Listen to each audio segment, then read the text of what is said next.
Biasa batuk ni memang tak baik kan. Makan ubat banyak kali pun memang takkan baik. Susahlah makan masa untuk baik. Doktor pun cakap dia bukan semput, tapi masalah pernafasan dia.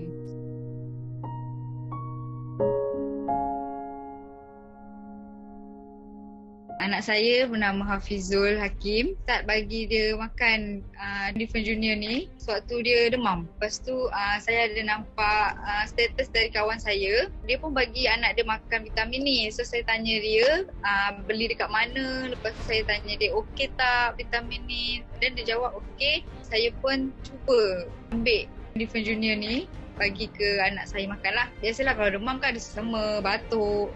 Dan bila demam dah baik, sesama pun dah baik, tapi batuk dia tak baik-baik. Biasa batuk ni memang tak baik kan. Makan ubat banyak kali pun memang takkan baik.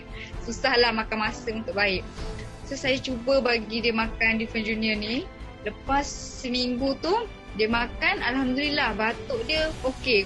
Batuk dia macam dah tak ada lah kan. Batuk dia memang dah baik lah, dia dah sembuh. Lepas tu saya macam cakap baguslah vitamin ni kan. Jadi saya terus bagi dia makan. Saya tengok dia pagi je sebelum dia makan vitamin ni. Waktu pagi biasa dia bangun tidur dia akan bersin. Tapi lepas dia makan vitamin ni, bangun tidur dia dah tak bersin lagi dah. Doktor pun cakap dia bukan semput, tapi masalah pernafasan dia.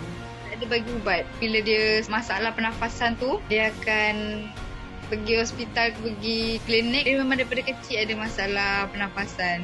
Masa dia kecil tu je dia keluar masuk hospital. Banyak kali jugalah. Masa umur 7 ke 6 tahun macam tu.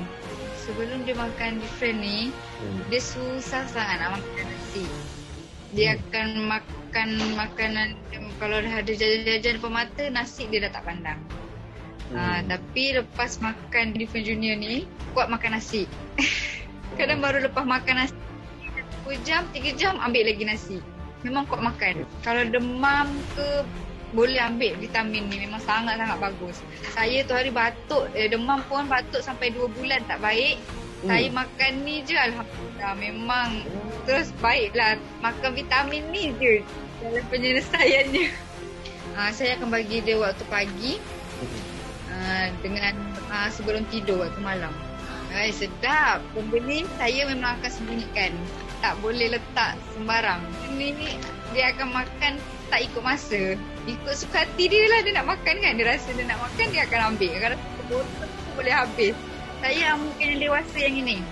Saya pun dah cuba makan vitamin ni dan anak saya pun dah makan. Sangat-sangat bagus. Cuba 1 botol dulu pun tak apa. Cuba tengok perubahan anak-anak macam mana.